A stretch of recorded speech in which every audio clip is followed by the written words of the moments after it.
Hey, it's Travis with Oscar Mike Radio. How you doing? Well, kind of like Chris Turner and others, I have a returning guest in Tarrish Potter. Tarrish, welcome back very quickly to Oscar Mike Radio. Thank you. Thank you for having me again. Good to see you. Absolutely, absolutely.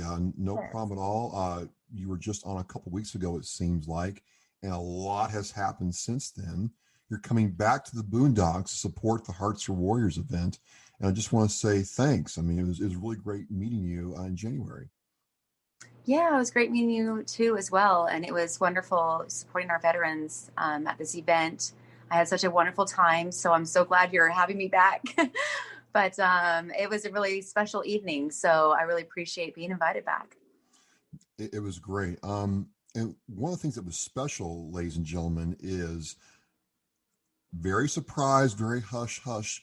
You surprised us, Teresh, with a song that you kind of co-wrote, collaborate on with your mom, and you don't hear that a whole lot anymore. So you did "The Unknown Soldier." It was the last song of your set, and you're like, "I got a surprise for you all," and it was everybody, everybody in the audience. I don't know if you were really paying attention, but everybody kind of stopped and listened to the song. It was a really kind of cool moment. Yeah, I love that. I wanted to surprise you with it. My mom, so just the history of that, it's a pretty popular poem written by Billy Rose. Billy Rose was an American. He was born actually, what date was that? He was born in 1899, and he was an American impresario. So he had a theater. He was actually a songwriter, and he died in 1966. But he wrote a lot of songs. I'm surprised he hasn't put the Unknown Soldier poem to music because it's such a beautiful poem. But I had the privilege of going to see the Unknown Soldier's tomb when I was younger. And that I'll never forget that experience because it meant a lot to me to see the Well, changing of the guards and how beautiful that was. Did I so interrupt it you? left an impression upon you, seeing all that. Yes, it definitely did. And I mean, I was in tears just watching that, just the honor and the respect that that they had for that unknown soldier. And it means a lot to me because a lot of my family members have been in the armed forces, including my two brothers in the Air Force, and my dad that was in the Army, and my uncle that was in the Air Force, and my grandparents that were in the Air Corps. So it meant a lot to me. So my brother, one day when he was in middle school, he brought home this poem written by Billy Rose, and he gave it to my mom, and he said, Mom, look, here's this poem. I've got to learn this for school. And he kind of just, threw it on the table. And my mom's like, what is this? And she started reading it.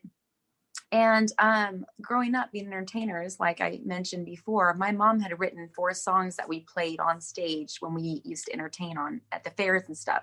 So she used to write a lot of like songs and music. And as soon as she started reading this, like a songwriter would do, all of a sudden you start hearing a melody in your head. And so for years, as I was a kid growing up, she would start singing the poem by Billy Rose, The Unknown Soldier. And when I was going to do this event for the veterans, I, of course, that song popped in my head and I'm like, Mom, I want to do this song. And I wasn't sure about the chords. So I picked up the guitar, started playing it as I remember my mom singing it. And then it got to the chorus and my fingers went somewhere else on the chords. And I just started taking off with a different melody on the chorus. And it just like, I don't know, it really spoke to me. And I called my mom.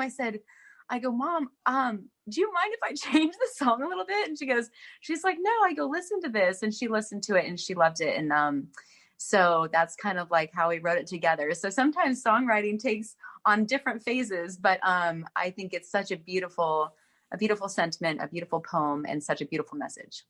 Now, have you played the song in its entirety for your mom? I have, yes. Well, she's in California, so I sent it to her. She loves it. So she loved it. She did. Have you played it for anybody else in your family, your brothers, or I because it, haven't, no. I gave them the link to the last performance that I did. I'm not sure if they watched it. It's my brother is in Germany, so I wanted him to hear it, but haven't checked in to see if he did, but I'm sure he'd love it. Well, one of the things that came apparent, the night you performed at the Boondocks and when we last talked is, right, you come from a very military family and not just one person. Going back to your grandparents and great grandparents, they all served our country in some form or fashion. And that really left an impression upon you. And so, by their service, it seemed like this was a very personal way to mark that service comes at a cost. Yes, it does. Definitely. It comes at a cost for multiple people, people that are serving, the people that are left behind, families, a lot of mothers that take on their family while their husband is off serving in the war. So it comes at a cost for a lot of people. And it means so much, So, I mean, I've never served in the military, but just trying to give back in any way that I can. And if I can share my music and share the sentiment and share memories or emotions or help them that way, I'd love to do that. So Awesome. So last time we talked, and we talked at the event with Danielle Rocco, she's going to be there with me. You mentioned that you had a lot of songwriting you were getting ready to do, or you had in flight, like right now. So I'm always curious because songwriting is its own art form, and then you got to play what you write.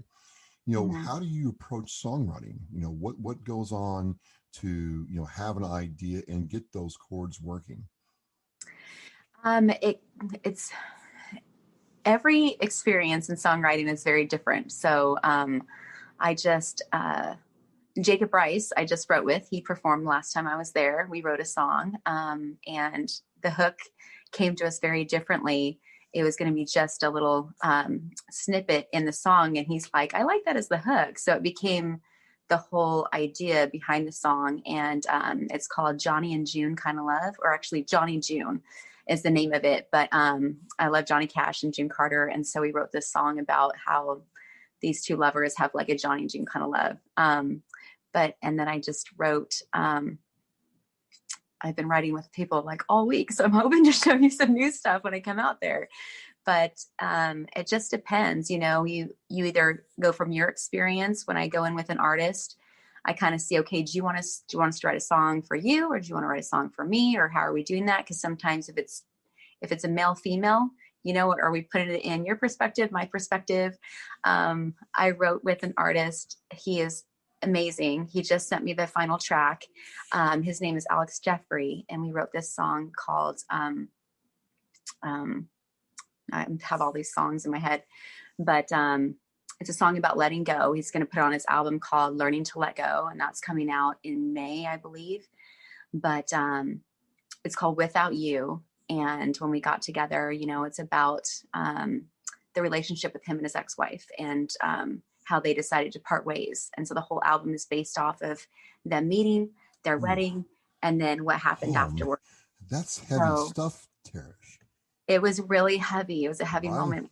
Came in to write it, and I'm like, we can write about, because it was an emotional time for him. Right.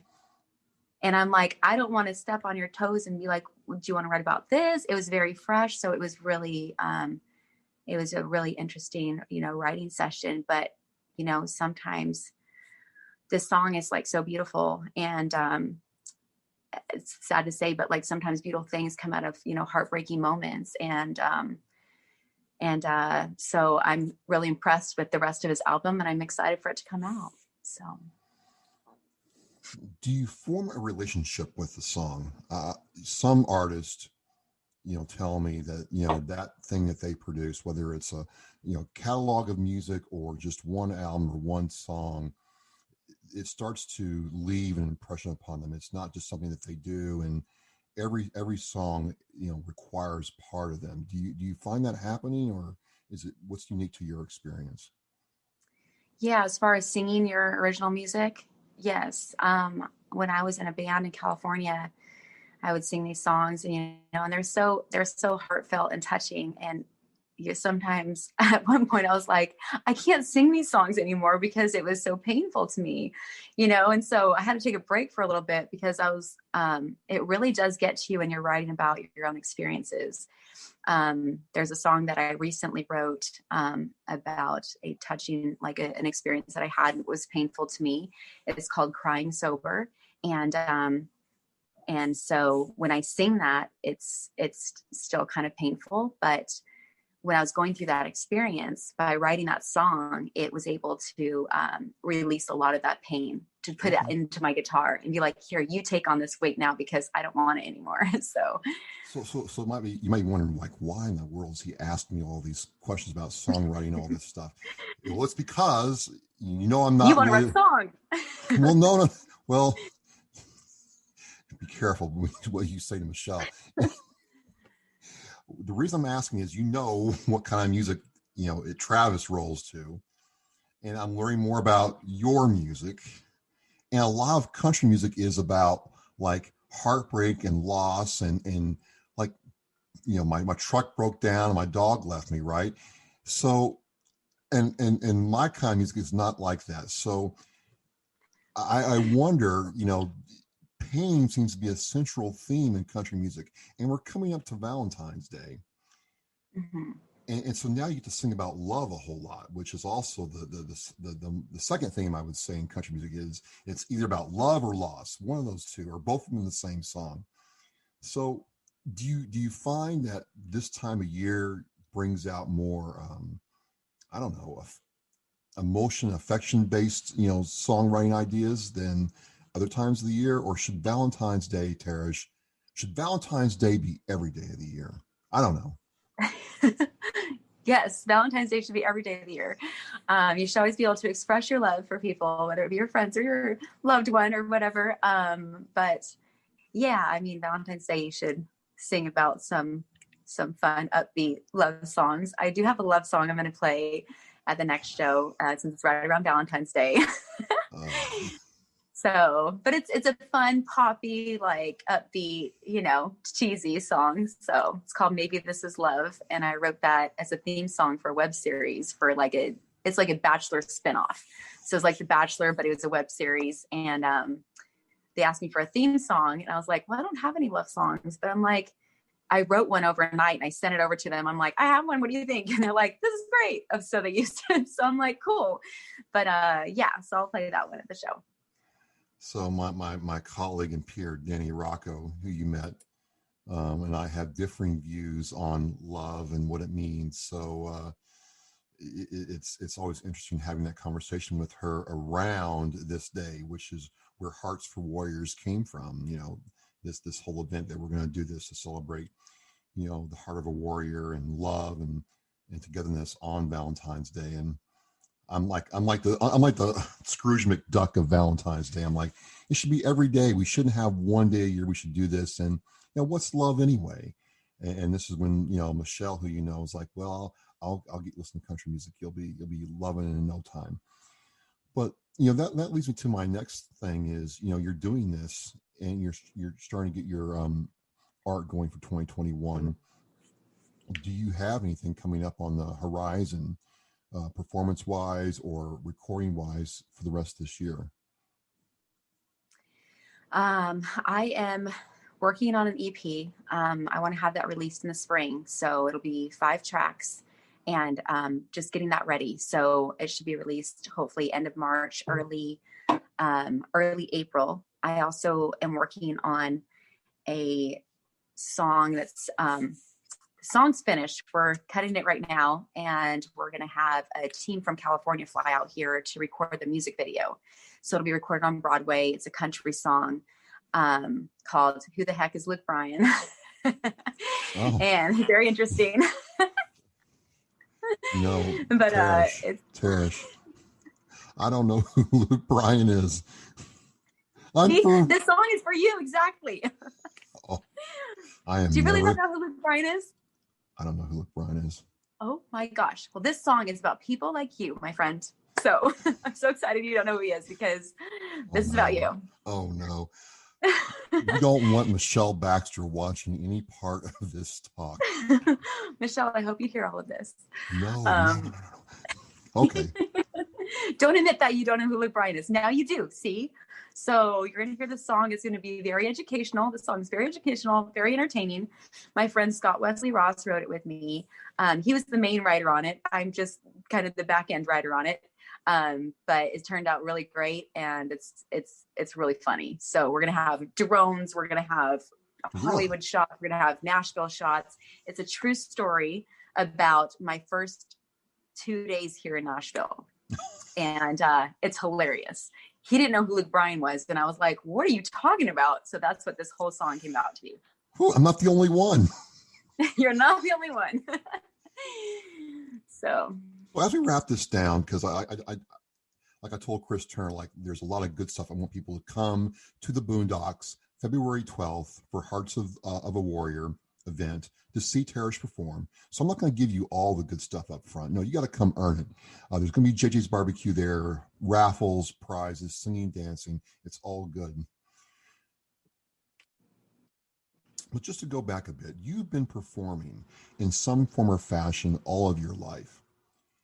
Do you feel that this gives you an advanced perspective, context around what it takes to craft good music? Or is it like most people, you're always working on your craft? I really appreciate the fact that I've been working on this for so long, because I wouldn't be where I am now if I didn't. But I will always be working on my craft until the day that I die. I want to be, I just want to put out really good music. That is my main goal. And when I first got started, everyone starts somewhere, you know, and I've auditioned for all of the shows: America's Got Talent, Nashville Star, American Idol. And they're like, you know, after the first round, they're like, no, thank you. No, thank you. And I'm just like, I will fight and you will hear my voice someday. And What, my American mom would Idol always, turned you down for real? American Idol turned me down. I was like, what? I'm like, no, you got to hear me. So, but Especially it when just they puts a let little, through some of those other screwballs who even I could sing better than they could, Tarrish. well, I guess it just wasn't my time. But every time I failed at an audition like that, my mom would send me a message and she's like, remember, sweetie, Garth Brooks never won any competition. I guess he said that in some interview. He never won any competition he ever like tried out for. So I'm like, thanks, Mom. I lost again, but I'm going to keep going. So, but yeah. So I will always continue to keep working at it. I'm never going to kick my feet back and be like, I'm good. I'm like, no, I want to write a better song and even a better song next time. So speaking of keeping at it, we talked about last time how we're very similar, even though folks were very, very different. I took singing lessons when I was younger and recently, and I'm watching your, Instagram, or was it your Facebook story, and you're warming up in the car. And I'm like, oh my God. My teacher made a tape, and I used to have to do the same thing every day without fail. Just, the Italian vowels, the whole 9 yards. No matter how good I thought, there was always something to improve on. And, what's that like, right? Knowing that you have to work at it every day to, not only maintain what you have, but to get where you want to go. Just like practice makes perfect. And if you don't practice, if I'm not playing my guitar, I'm going backwards. It's like standing on an escalator. It's like you're either going to keep walking or you're standing on an escalator that's going down. You got to keep going to get up. So, but yeah, I just got to keep practicing every single day. And I know that when I do, my voice gets better, stronger, I have more control. All that. I can hit the high notes better. I noticed even since I've been in Nashville, because I've been singing so much more than I did when I was in California, that my vibrato's gotten better and just different things. I feel like I have more control over my voice. So for people out there that are watching this, that are like, oh, I can't get better. You can every day. I'm like, I'm not, a young teenager or like somebody in their early 20s that's like, I'm always trying to get better at my vocal technique. The reason I asked that is I think the shows like American Idol and MTV or whatever the video show, YouTube, makes it look so easy, like they just walk on stage and do this, and I'm like, no, there's a whole lot of effort, prep, and commitment to the craft to get up there and do that on a good day, much less when life is throwing you curveballs before you get on stage. So I just kind of want to highlight that because it doesn't happen in a vacuum. It's a lot of effort, right? Yes. Yes. I've been taking vocal lessons and singing since I was a little kid. So, and I still see progress in my voice. So, yeah. Awesome. Well, you're going to get to see the progress in action February 12th at the Boondox in Columbia, Tennessee. I'm going to be there with Danielle Rocco. I want to thank Woody and Sherry and Michelle Baxter, who's the coordinator for this event. And, Tarrish made the house quiet last time. I mean, honestly, during your Unknown Soldier song, a lot of people just quit moving. It was really cool to see. So you want to get there. I'm going to have the link to the Eventbrite. You get your ticket in this post. You're going to want to see Tarrish. Look forward to talking to you again.